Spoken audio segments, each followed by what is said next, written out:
গম নাপাওঁ কেতিয়া কমিব এই বৰষুণ। ভৰি ৰখাবই পৰা নাই।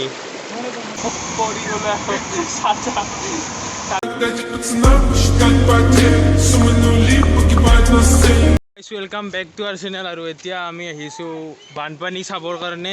টিহুত কেনেকৈ বানপানী হৈছে সেয়া আমি আপোনালোকক দেখাই আছোঁ, গতিকে ব্লগটো চাই থাকক। টিহুত মই ইমান ডাঙৰ বানপানী প্ৰথমবাৰৰ কাৰণে দেখিছোঁ, গতিকে ভাবিলোঁ আপোনালোককো সেয়া দেখাই লওঁ একেলগে, যিহেতু সকলোৰে মনত থাকি যাব। প্ৰথমে দেখা আমাৰ ঘৰৰ কাষতে থকা খলিয়াগুৰিৰ মানে অৱস্থাটো আপোনালোকক দেখাই আছোঁ। এয়া দেখিছে পথাৰৰ পানী পূৰা এইভাগে আহিছে নদীটো ভঙাৰ কাৰণে। গতিকে কিছুমান মানুহে ইয়াত মাছ মাৰিবৰ কাৰণেও আহিছে। মাছ মৰাটো এৰিয়াত চাই বহুত ভাল লাগিছে। মাজে মাজে কিছুমান ঠাই ওখ কাৰণে বাচি গৈছে, কিন্তু প্ৰায়ভাগ ঠাইয়ে পানীৰ কাৰণে অৱস্থাটো বহুত বেয়া হৈ গৈছে। এয়া আপোনালোকে দেখিছে ইয়াতে। এয়া খলিয়াগুৰিৰ জাষ্ট এণ্ট্ৰিতে ইমান পানী। মোবাইলত দেখা পোৱা মতেতো গোটেই খলিয়াগুৰিখনে মোটামুটি এনেকুৱা অৱস্থাতে আছে, কিন্তু মই বেছি ভিতৰলৈ যোৱা নাই কাৰণ এই বহুত ঠাই যাব লগা আছে। এতিয়া আৰু একবাৰ পানী হৈছিল 2012 চন মানত, কিন্তু তাৰপিছত এনেকুৱা পানী হোৱাই নাছিল। এইবাৰ আৰু 10 বছৰ পিছত আমি এনেকুৱা পানী দেখাইছোঁ। গম নাপাওঁ কেতিয়া কমিব এই বৰষুণ, কিন্তু সোনকালে কমিলে ভাল আছিল এই বৰষুণ। আগতে ভাবিছিলোঁ যে বানপানী চাই বহুত ভাল লাগিব, কিন্তু এইবাৰ দেখি গম পালোঁ যে ইয়াৰ পৰা বহুত ক্ষতি হৈছে। মানুহৰ বহুত ধান বা যিবোৰ পথাৰত দিয়ে সেইবিলাক বহুত অনিষ্ট হৈছে। বানপানী হৈছে, আপোনালোকৰ ঠাইত বানপানী হৈছিলে নে সেয়াও আমাক জনাব। কমেণ্টত আপোনালোকে কৈ দিব বানপানী আপোনালোকৰ অঞ্চলত কেনেকুৱা হৈছে।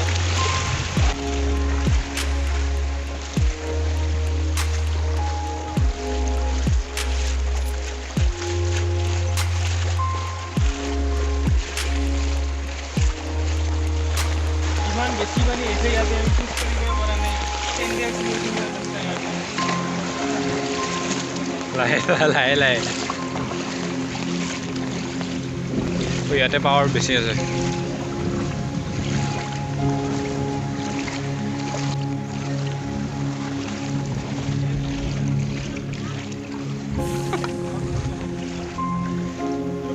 মানে আপোনালোকে দেখিলে কিমান বেছি পানী হৈছে, খোজ কাঢ়িবই নোৱাৰে। মোৰ যিহেতু প্ৰথমবাৰ আছিল, মইতো খোজ কঢ়াত বহুত অসুবিধা পাইছোঁ। গম নাপাওঁ বাকীবোৰ যাৰ অভ্যাস আছে তেওঁলোকৰ হয়তো এনেকুৱা প্ৰব্লেম নহ'ব, কিন্তু মোৰ প্ৰথমবাৰ আছিল কাৰণে মোৰ খোজ কাঢ়োঁতে বহুত ধাৰৰ স্পীডটো বহুত আছে। এতিয়া আমি খলিয়াগুৰি এৰিয়াত আছোঁ। এতিয়া আমি ইয়াৰ পৰা যাওঁ আমি নগৰ অঞ্চল। মই কথাবোৰ ডাঙৰকৈ কৈ আছোঁ কাৰণ মই ব্লগটোত ভইচ অভাৰ কৰাৰ ক্ষেত্ৰতো এতিয়া বৰষুণ আহি আছে, গতিকে ইয়াৰ পিছত কি অৱস্থা হ'ব গম নাপাওঁ, কিন্তু চাই থাকক ভিডিঅ'টো। ইয়াত কিন্তু যিমান বেছি পানী নহওক, আমাৰ ঘৰৰ এইফালে পানী নহয়, কাৰণ আমাৰ ঘৰৰ ফালে পানী উঠিয়ে পোৱা নাই। অলপ ওখ চাগে ঠাই কিনে এইটো আমাৰ ঘৰৰ ইয়াৰ চাৰিওফালে পানী হোৱা দেখাই নাই মই। এয়া মেডিকেলৰ ইপানে আহিছোঁ আমি। ইয়াত বেছি বানপানী নহয় এইফালৰ অঞ্চলটোত। তো এতিয়া আমি আহি পালোঁ টিহু ৰাজকলাৰ পিনে। ইয়াতে দুৰ্গা পূজাৰ ৰাজ পূজা, কিন্তু এতিয়া দেখা পাব ইয়াতে একো হোৱা নাই, চব বানপানী দি ভৰ্তি। কাৰণ ইয়াৰ কাষতে আছে টিহু নদীটো, টিহু নদীটো ইতিমধ্যে ভাঙি গৈছে। গতিকে ইয়াৰ চাৰিওফালে পানীয়ে পানী। এনে এইটো অঞ্চলত ইমান পানী হোৱা দেখা নাযায়, কিন্তু এইবাৰ বহুত পানী হোৱা দেখা হৈছে। এতিয়া দেখাই পাইছে আপোনালোকে কিমান বেছি পানী আছে ইয়াতে। মোটামুটি ইয়াৰ পৰা আৰম্ভ কৰি 1 কিলোমিটাৰমান ঠাই আমি এনেকৈ পানীয়ে পাই থাকিম ইয়াতে।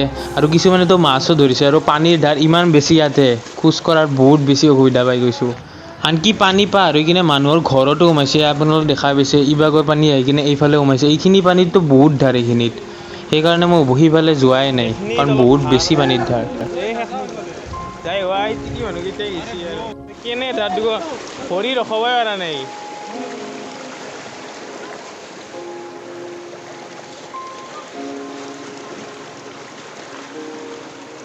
পিল্লু আৰু ভৰি ৰখাবই পৰা নাই।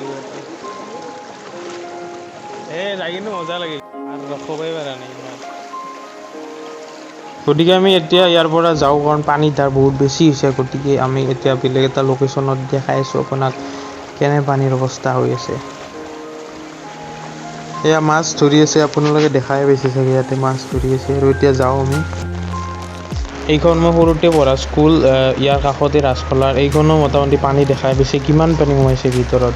গতিকে মুঠতে ভয় লগা পৰিস্থিতি চাৰিওফালে।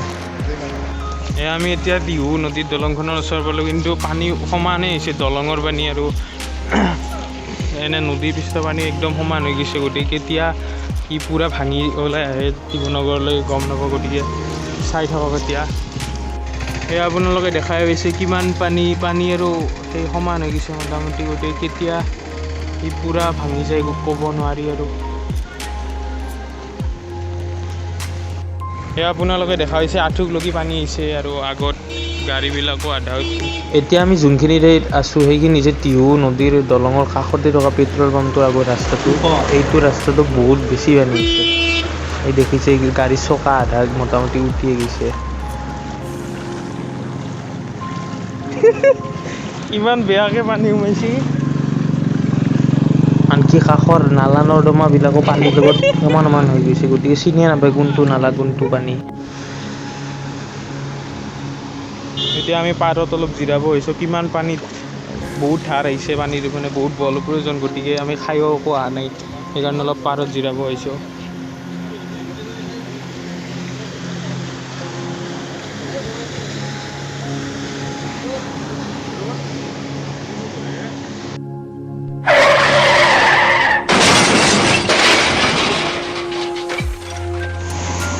গাইজ মই মাত্ৰ যাই থাকোঁতে হঠাতে পৰি গ'লে চাৰ্টা জানদিটো ভাঙিয়ে থাকি আছোঁ আৰু কোনো নাই আকৌ জাষ্ট কৈছোঁ মানে বহুত গাঁটা আছে পানীৰ কাৰণে, গাঁটা আৰু যোন প্লেটৰ মাজত পাৰ্থক্য নোহোৱা গৈছে, গতিকে পৰা গৈছে, গতিকে কিন্তু শ্বটটো ল'বাৰ নহ'ল।